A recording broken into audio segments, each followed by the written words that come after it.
Hello, Ben Mankiewicz with you on TCM for more of 31 Days of Oscar. Today, our lineup has been made up of Oscar-nominated and winning war pictures. Up next, an intense and disturbing story about the tragic effects of fighting in Vietnam for three friends from Western Pennsylvania. Released by Universal in 1978, The Deer Hunter. The three friends are Mike, played by Robert De Niro, Stephen, played by one of my favorite character actors, John Savage, and Nick, an Oscar-winning performance delivered by Christopher Walken.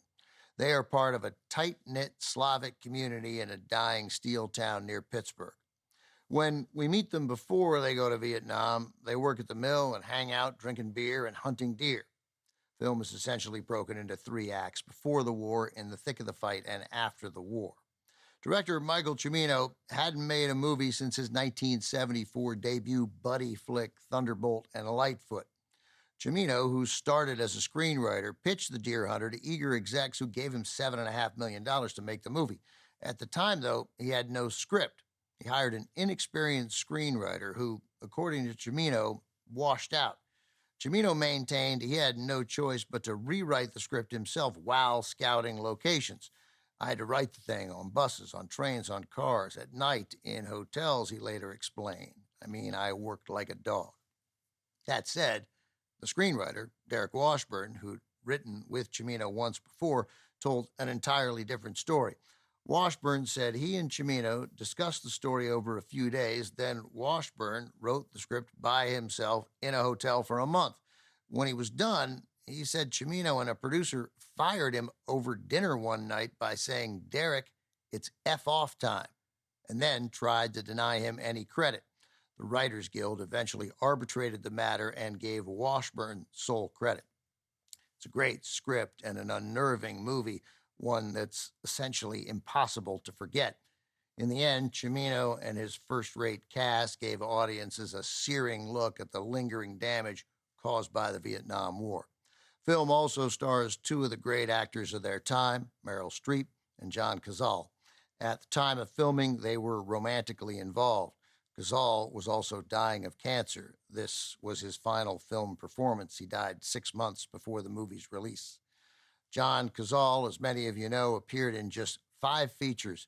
Every single one of them earned an Oscar nomination for Best Picture.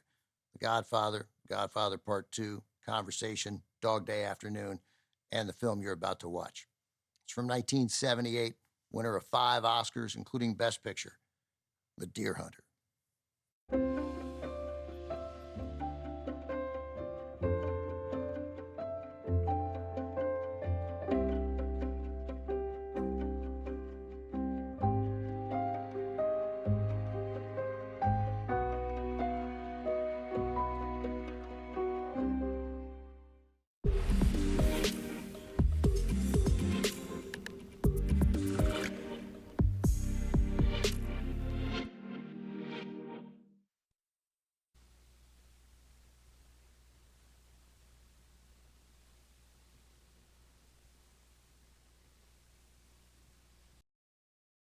The Deer Hunter is viewed not only as a groundbreaking look at the Vietnam War, but it also set the template for the way modern movies are marketed to win Oscars.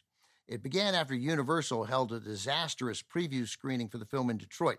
The studio initially tried cutting The Deer Hunter's 3-hour runtime, but execs felt that would cut the heart out of director Michael Cimino's picture. Producer Barry Spikings then called an acquaintance, producer Alan Carr. The flamboyant Carr was riding high off the success of Grease. Carr initially was reluctant to bail out this somber, serious drama, but after screening it, he became convinced The Deer Hunter was a masterpiece that deserved to be seen. He knew that first, though, the right people had to see it. Carr made a radical suggestion: screen the movie on Los Angeles' eclectic Z Channel.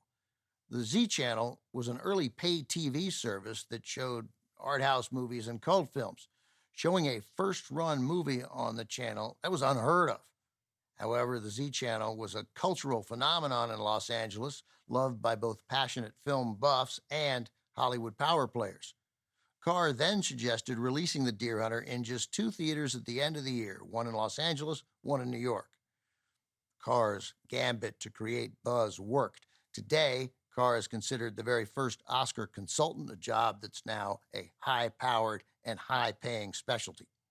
Coming up, one of arguably the three best war films ever made. There's Paths of Glory, there's Saving Private Ryan, and there's this one, The Madness of War Through the Eyes of a World War II German U-Boat Crew.